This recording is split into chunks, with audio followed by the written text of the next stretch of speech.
So in this segment, we're going to be talking about farmers to have £1.8 billion of pre-Brexit cash removed amid warnings that many will go bust. So this is to do with the EU, sort of the former EU subsidies, which the UK will not replace. And I know what people are going to say, farmers would vote for this, blah, blah, blah, blah, blah, blah, blah, blah, blah, blah. But okay. Farmers in England will have their direct payments worth £1.8 billion in 2019-2020 through the EU's Common Agricultural Policy cut by over half by 2025 and completely taken away in 2027 by new government moves. And this is the government's tactic of we're going to pay farmers not to farm, essentially, but they're not going to get anywhere near what the EU gave them previously. And I know some people might say, that's just our money that the EU allocated. True. But how come, we've got control over our money now, so why don't we continue giving farmers money? Unless that's more socialism. But you're going to get massive problems if these farms go bust. Farmers in England will have their direct payments. I mentioned that. A new parliamentary report warned the blind optimism shown by Tory ministers, classic, over-ambition, under-deliver, blind optimism, described the Tory party, shown by ministers, could force many small and tenant farmers out of business whilst accusing them of not doing enough to gain farmers' trust in crucial plans. Under government plans, farmers are encouraging to free up land for environmental reasons, paying them not to farm.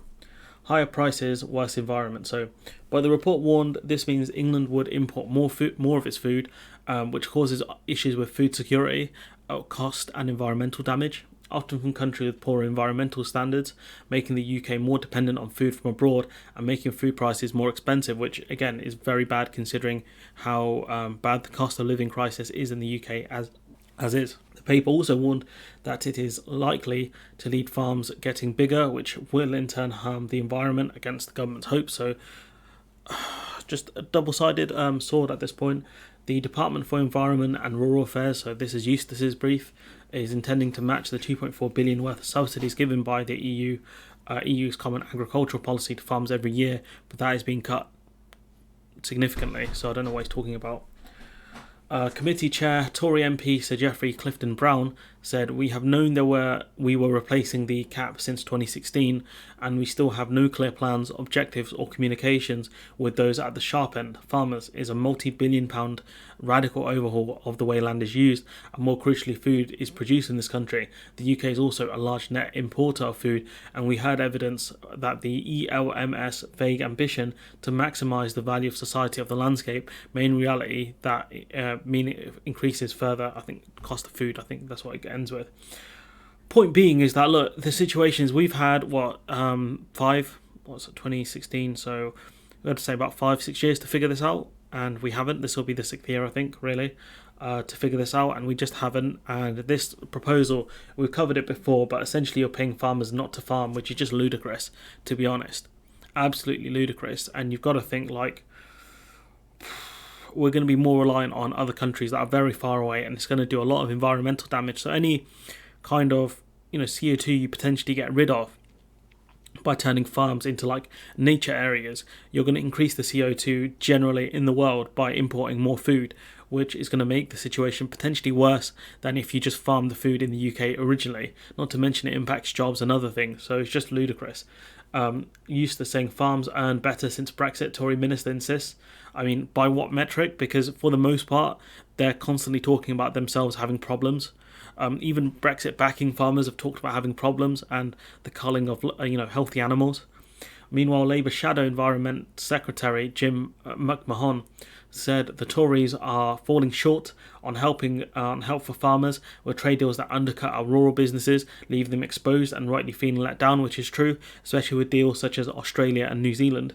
He added just this week, George, the Environment Secretary, tried to dodge responsibility for making sure farmers get a fair deal from major retailers despite rocketing food and production costs. So I don't know specifically what he's talking about. However, we have seen Asda backtrack on a promise regarding British beef, and no doubt other supermarkets may follow suit because the rising cost of British beef.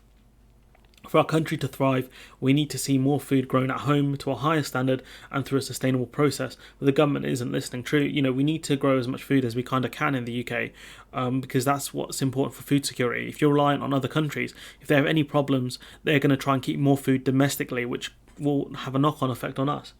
The Environment Secretary George said DEFRA disagreed with many issues presented by the report and accused it of not including recent developments, whilst asking UK farmers will be better paid post-Brexit. How? How are they going to receive more money? It doesn't make sense, because farmers' incomes have improved significantly since the UK voted to leave in 2016. The problem is he can't really count it from 2016. He's going to have to count it from last year, because that's when Brexit actually happened.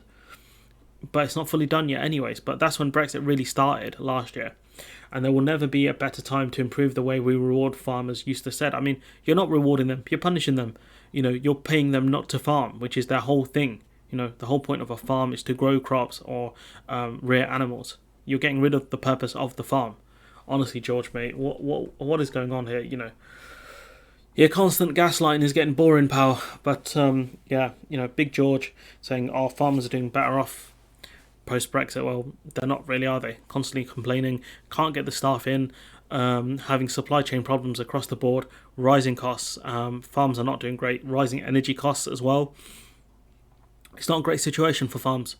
But I know what people are going to say, they voted for this, but now it's up to the farms. Are you going to continue voting Tory? Because if you are, then it's on you. But if you choose to vote for someone else, then I have a bit more sympathy for you. But anyways, I'm going to leave it there. Let me know what you think in the comments below. Like, comment, share, subscribe, and hopefully I'll see you in the next one.